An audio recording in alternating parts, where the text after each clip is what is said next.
Hello students and welcome to the lecture. So students, as we know that we are covering the light. This is the topic on which we are discussing. And basically in this lecture, we are going to start with the part 5.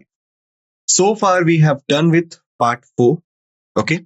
I hope that you have revised the previous part in the well enough manner before you have come for this lecture. As many times I have reminded you that is for your own benefit. So if you are doing this on the regular basis, the thing will be in your favor. If you are not doing this, the thing might be against you. Okay. So in this lecture, basically we are going to start with the dispersion of light, refraction through a lens, factors affecting the critical angle, image formation by lens, power of lens, dispersion of light, refraction through a lens, factors affecting the critical angle, image formation by lens, power of lens. So these are the topics that we are going to discuss in this particular lecture. But as usual, before starting the actual lecture, we have the small disclaimer presented over here that we are required to understood before we proceed further. So the disclaimer goes like, the images used in a slide deck are for educational purposes only. We respect the intellectual property rights of the original creators and owners of these images. If you are the owner of any of the images used in this deck and have any concerns or issues, please contact us at sathee@iitk.ac.in and we shall remove the images. Now let's have a talk over the dispersion of light. So in the previous lecture, we had actually talked about the prism, right? And we know prism is a triangular shaped object that actually splits white light into 7 lights. And you can say actually prism splits the light as per the wavelength. Thus, splitting is totally depend upon the wavelength, right? So this is what we had discussed in the previous lecture. Now in this lecture, we are going to continue with the same phenomenon of dispersion of light. Okay. So when the white light passes through a prism, it splits up into constituent colors. This phenomenon is called dispersion and arises due to the fact that refractive index of a prism is different for different wavelengths. So we could say, basically in the dispersion of light, we take a prism and we directed a white ray to it. And basically we are making a white ray to pass through it. And when the prism do this kind of thing, actually this splits the white ray into the 7 different colors, or you can say constituent colors or lights. And the dispersion is actually as per the refractive index of a prism, which we know is not the uniform but different for different wavelengths. So different wavelengths in passing through a prism deviated through different angles, and as delta is directly proportional to mu minus 1. While it is deviated most while red least, giving rise to display of colors known as spectrum. So you can say whenever the white light passing through a prism, it's getting splitting, and in the splitting, the violet line is the light that is deviated the most, while the red light is the light that is deviated less. Okay, and this deviation is actually what we call as spectrum. Rainbow, the most colorful phenomenon in nature, is primarily due to the dispersion of sunlight by raindrops suspended in air. Okay, so you can say, if you have ever observed a rainbow, you will notice the rainbow is actually a combination of 7 different colors: violet, indigo, blue, green, yellow, orange, red, right? So actually it is the most colorful phenomenon in nature, and that is happening because of the dispersion of sunlight by the raindrops that are suspended in air. So these raindrops, you can say, some kind working as a prism while suspending in the air, and when the sun rays passing through them, actually they are splitting them into a 7 different colors that we called as spectrum, and that's why we are observing a rainbow in the sky. In case of dispersion of light, the angle between the extreme ray is a measure of dispersion and is called the angular dispersion. So angular dispersion theta equals to delta V minus delta R, and the ratio of dispersion to mean deviation is called dispersive power. So we could say this small delta this equals to theta by delta equals to delta V minus delta R by delta. This is the equation 1. But as for a prism, delta equals to mu minus 1a, and this equals to mu v minus mu r by mu minus 1 equals to d mu by mu minus 1. This is the second equation. From expressions 1 and 2, it is clear that dispersive power, like refractive index, having no units and dimensions and depends on the material of the prism. If you remember that in the previous lectures when we were talking about the refractive indexes, I had told you one thing, that refractive index actually only a ratio. Okay, it is a pure ratio. That's why it is not having any unit and dimension. Similarly, dispersive powers, they are also from the refraction. So here we use the refractive index which having no units and dimension and totally depends on the material of the prism.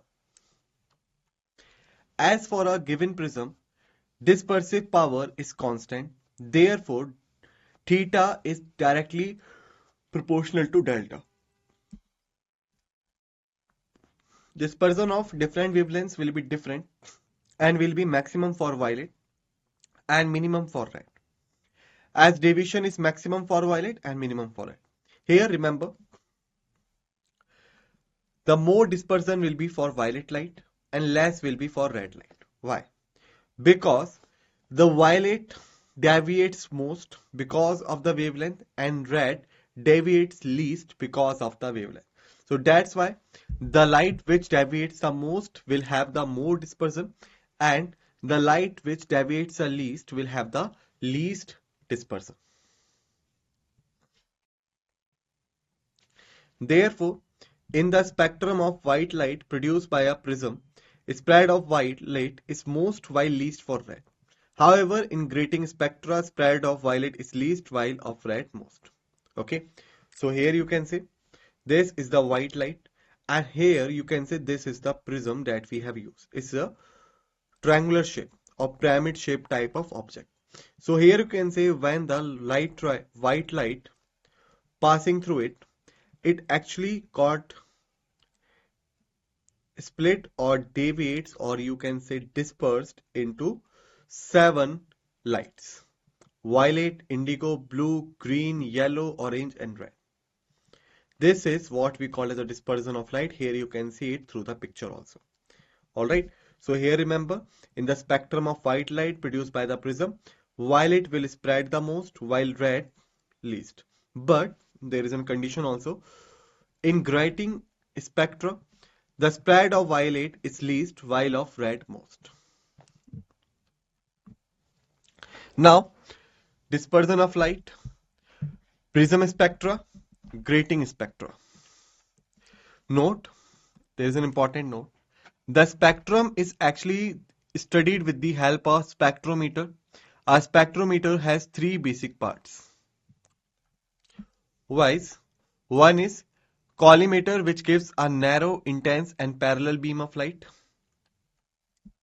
Second, prism table, which supports the prism in proper position. And third is telescope, astronomical, through which light emerging from the prism is analyzed with the help of spectrometer. We usually determine the wavelength of light or refractive index of material of the prism for given light. So these 3 basic parts are actually part of the spectrometer that is used to study the spectrum. Let's revise them quickly. Collimator, which gives a narrow, intense and parallel beam of light. Second is prism table, supports the prism in proper position. And third one is telescope, astronomical, through which light emerging from the prism is analyzed. With the help of spectrometer, we were usually determining the wavelength of light or refractive index of material of the prism for a given light. Now, as for a given prism, theta is directly proportional to delta. A single prism produces both deviation and dispersion simultaneously. Remember this. A single prism having the capacity to produce both the things, deviation of light and dispersion of light at simultaneous rate. Therefore, a single prism couldn't give deviation without dispersion or dispersion without deviation. So whenever you're using the prism, you could not only claim one thing. Like you can't say that I'm using the prism just only for deviation. I'm using the prism just only for dispersion. No.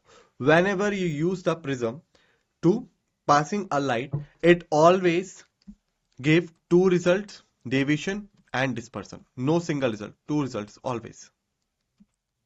Okay? Deviation without dispersion or dispersion without deviation. However, if two prisms are combined together, we can get deviation without dispersion or vice versa. Okay? So if two prisms of prism angle A and A dash and refractive indexes mu and mu dash are placed together, so we could say delta equals to delta 1 plus delta 2 equals to mu minus 1 A plus mu dash minus 1 A dash. And theta equals to theta 1 plus theta 2 equals to mu V minus mu R A plus mu dash V minus mu dash R A dash. Okay. For deviation without dispersion, theta equals to 0. Therefore, A dash equals to minus mu V minus mu R by mu dash V minus mu dash R into A. This is the equation 3. Therefore, the two prisms must be placed with their prism angles in the opposite direction. Okay. So, if this is prism 1 and it's having the prism angle in somewhere, so you could not put prism 2 in the same prism angle. Okay. The prism angle will be in the same condition. This is not going to happen. So what we require to do? Basically, we require to place the prism angles in opposite directions. So like this.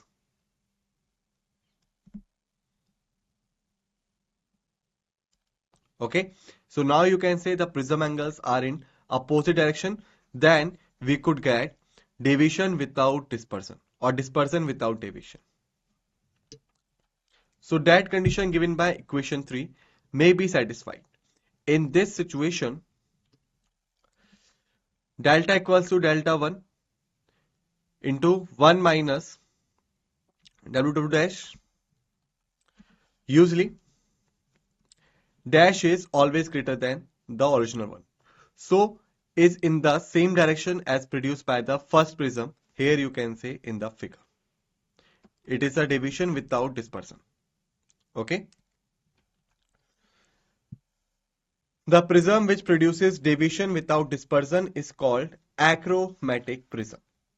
So remember, the prism which having a capacity to produce a deviation without dispersion is called achromatic. Generally, we know the prism, whenever we use them, always produce a dispersion with deviation or deviation with dispersion. It could not produce any of them singly. But if we use two prisms and place them in the opposite directions, then we could get that deviation without dispersion. And that prism is called as a achromatic prism. For dispersion without deviation, theta equals to 0, therefore A dash equals to minus mu minus 1 by mu dash minus 1 A. In this situation, theta equals to delta W minus W dash. If W dash is greater than W, the resultant dispersion, sorry, it's not depression, dispersion. Resultant dispersion is negative, therefore opposite to that produced by the first prism. The prism which produces dispersion without deviation is called the direct vision prism.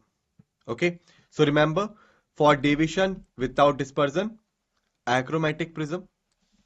For dispersion without deviation, direct vision prism. Okay, deviation without dispersion, achromatic; dispersion without deviation, direct vision prism. Okay, so these two are important to be noted.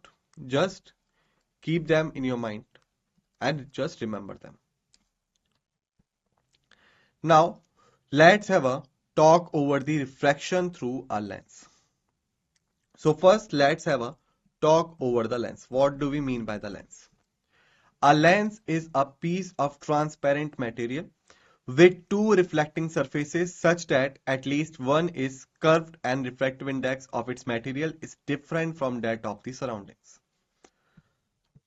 If the curved surface or surfaces of a lens are spherical, the lens is called the spherical. And if its thickness is small, the lens is called spherical. And if its thickness is small, the lens is called the thin. Here we shall limit ourselves to thin spherical lenses only. A thin spherical lens with refractive index greater than that of surroundings behaves as a convergent or convex lens. Therefore, converges parallel rays if its central, therefore paraxial, portion is thicker than marginal one. However, if the central portion of lens with mu L is greater than mu M, is thinner than marginal, it manages parallel rays and behaves as management or concave lens. This is now we identified convergent and management lenses. This is now we classify and identify convergent and management lenses. In cases of thin spherical lens, optical center O is a point for a given lens through which any ray passes undeviated. Principal axis C1, C2 is a line passing through a optical center and perpendicular to lens. Here you can see. The center of curvature of curved surfaces always lies on the principal axis. As in a sphere, radius is always perpendicular to surface. Now, principal focus. A lens has two surfaces and hence two focal points. First focal point in an object point on the principal axis for which image is formed at infinity. While second focal point is an image point on the principal axis for which object lies at infinity. Focal length. It is defined as the distance between optical center of a lens and the point where the parallel beam of light converges or appears to converge. Thereafter, the aperture. In reference to a lens, aperture means the effective diameter of its light transmitting area. So the brightness, therefore intensity of image formed by a lens which depends on the light passing through the lens depend on square of aperture. Therefore, I is aperture's square. Now let's have a talk over the image formation by lens. Let's see the cases how the image are formed by the lenses. So the image formed by a lens depend on the position of object and nature of lens. These two conditions. Position of object, nature of lens. This all in a tabular form is given ahead. For convergent or convex lens, Serial number, position of object, ray diagram, details of image. First case is when it is at infinity. We don't know where the object is exactly. We are assuming that the object is at infinity. So that's how the rays will come. And while going parallel, they could not form any image. We know that. For image formation, the rays must be intersecting with each other. So here you can say they are intersecting with each other. So what will be the image formation? Real, inverted and diminished. M is lower than -1 and that will be at F. Second case is between infinity and 2F. That's how the rays will go. And what kind of image we will get? Real, inverted, diminished. M is lower than -1. The image will be between F and 2F.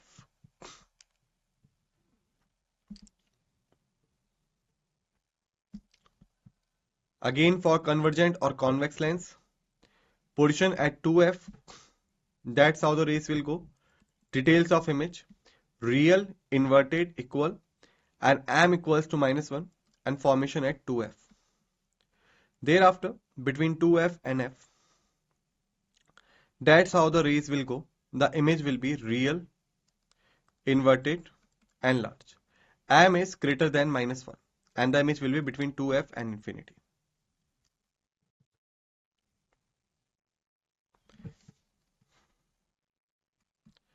At F, that's how the rays will be go. Details of image, real, inverted and large. M is greater than -1 and the image will be at infinity. Thereafter between F and O. That's how. Details of image, virtual, erect and large. M is greater than +1. Image will be between infinity and object on same side. Now for divergent or concave lenses. First case is when the object is at infinity. We don't know exact you can say position, but we know the object is somewhere at infinity.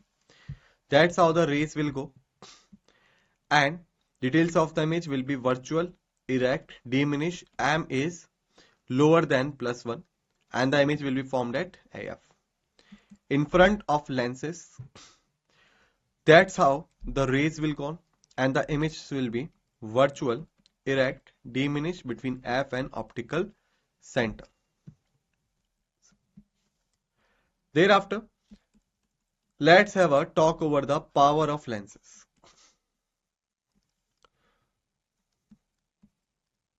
So the power of lens is a measure of deviation produced in path of the rays by the lens. A lens of short focal length deviates a ray more, while a lens of large focal length deviates the ray's length. So if the lens having a short focal length, it will deviate the ray more. But if the lens having a large focal length, deviates the ray less.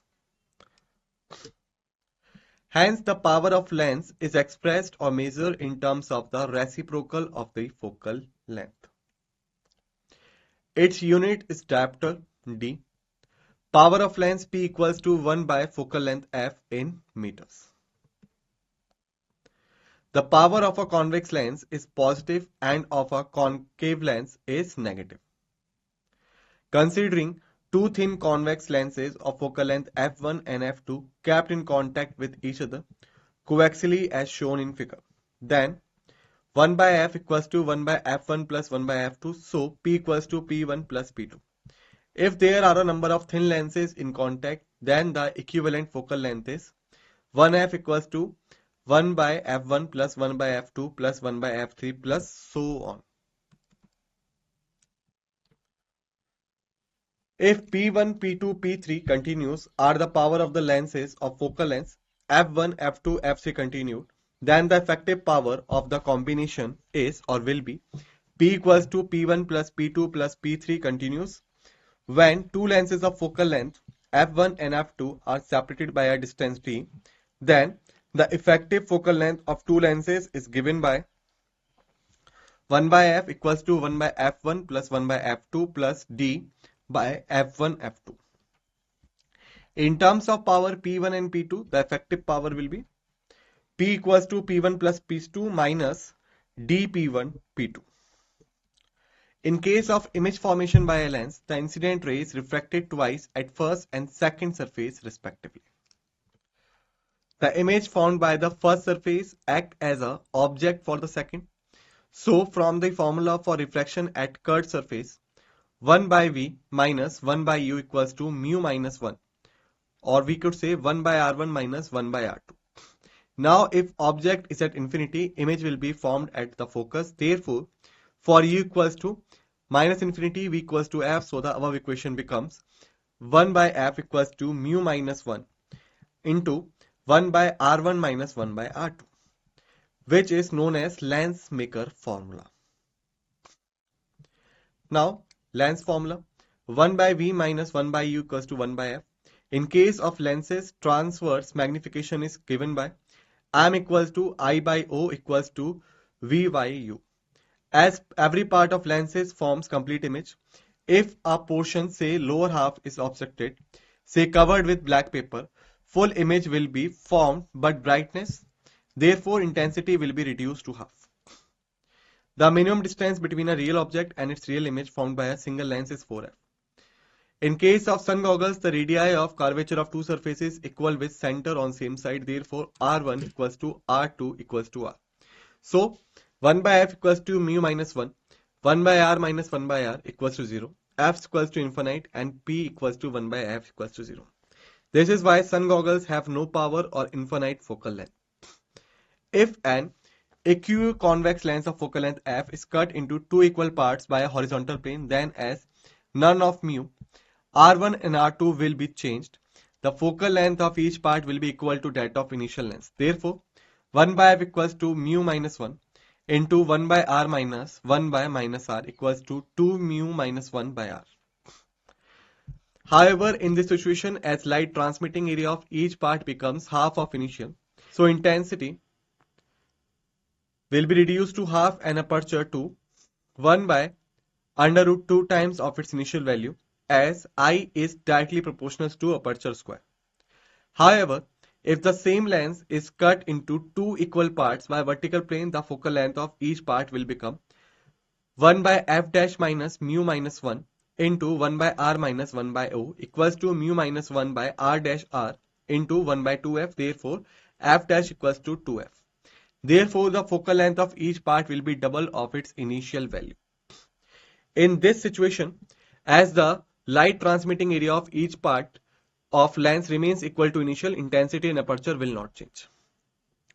If a lens is made of a number of layers of different refractive indexes as shown in figure, for a given wavelength of light, it will have as many focal lengths or will form as many images as there are u dash as 1 by f0 directly proportional to mu minus 1. As focal length of a lens depend on mu, therefore 1 by f directly proportional to mu minus 1. The focal length of a given lens is different for different wavelengths and maximum for red and minimum for violet, whatever be the nature of lens. Now the power of lens. If a lens of glass mu minus 3 by 2 shifted from air mu minus 1 to water mu minus 3 by 3, then as 1 minus f equals to 3 by 2 by 1 minus 1 k, where k equals to 1 by r1 minus 1 by r2. Therefore, 1 by Fw equals to 3 by 2 and 4 by 3 minus 1k. Fw by f equals to 8 by k into k by 2. Therefore, Fw equals to 4 Fa. The focal length of lens in water becomes 4 times its value in air, and so power 1/4 as P equals to 1 by f.